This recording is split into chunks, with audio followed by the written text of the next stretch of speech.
त्यातच त्याचा मृत्यू झाला अशी बातमी मिळत होती आणि ती मला वाटते की माझा व्हिडिओ थोडासा लेट येऊ शकतो, त्याचा मृत्यू ऑलरेडी झालेला असेलच। अक्षयच्या एन्काउंटर नंतर राज्यातील राजकारण ही तापलेले दिसून येत आहे।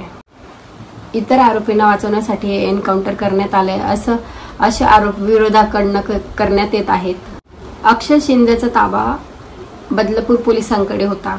23 सप्टेंबरच्या संध्याकाळी बदलापूर पोलीस आरोपी अक्षय शिंदेला त्याच्या पत्नीने दाखल केलेल्या गुन्ह्यासाठी अटक करण्यासाठी गेलेले होते।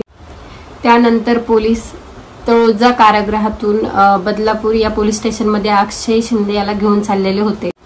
संध्याकाळी 5:30 वाजता तळोजा कारागृहातून आरोपीला घेऊन जात असताना 6:30 वाजता पोलिसांची गाडी मुंब्रा बायपास येथे आली।